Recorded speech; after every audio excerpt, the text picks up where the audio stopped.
Élisabeth II, son tendre message à son mari Philippe, son homme, M. E en or.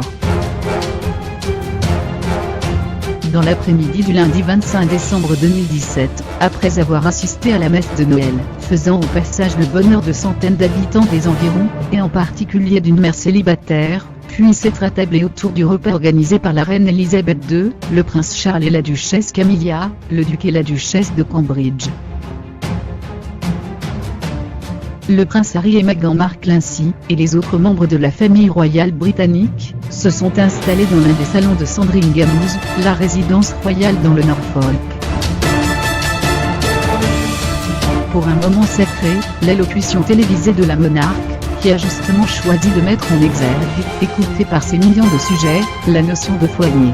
Et qui, avec une tendresse aussi inattendue qu'émouvante, a désigné le sien, son mariage avec le prince Philippe. Il y a 60 ans aujourd'hui, une jeune femme parlait de la rapidité du changement technologique, alors qu'elle présentait la première émission télévisée de son genre. Elle décrivait alors ce moment comme un jalon historique, à commencer par le dire, parlant bien évidemment d'elle, la souveraine, qui a fêté cette année son 91e anniversaire. 6 décades plus tard, la présentatrice a quelque peu évolué, tout comme la technologie qu'elle décrivait. À l'époque, qui aurait pu imaginer que les gens regarderaient un jour cela sur des ordinateurs portables et des téléphones mobiles, comme certains d'entre vous aujourd'hui. Mais je suis aussi frappé par quelque chose qui n'a pas changé, le fait que, peu importe la technologie, beaucoup d'entre vous seraient en train de regarder ceci à la maison. Nous considérons nos foyers comme des lieux de chaleur, d'intimité et d'amour, d'histoire et de souvenirs partagés, ce qui est peut-être la raison pour laquelle tant de gens retournent à cette période de l'année là où ils ont grandi. Il y a une simplicité atemporelle dans l'appel du foyer. Pour beaucoup, la notion de foyer va bien au-delà d'un simple bâtiment physique, ce peut être l'endroit où vous êtes né ou une ville. Après avoir développé ce thème, la reine Élisabeth II l'a illustré en évoquant des exemples forts de résilience et d'attachement. Sa rencontre, d'une part, avec rescapés de l'attentat au concert d'Ariana Grande à Manchester, qui ont bravé leur traumatisme, et se sont rendus quelques jours plus tard au concert de bienfaisance. Un acte fort de réappropriation du territoire, et de la ville que ces jeunes gens appellent home, et d'autre part, le déplacement du prince Charles dans les Caraïbes suite à passage dévastateur des cyclones, et l'incendie meurtrier à Londres de la tour Grenfell, deux catastrophes qui ont mis en péril ce qu'on attend d'un foyer, que ce soit un lieu de sécurité, et même un sanctuaire.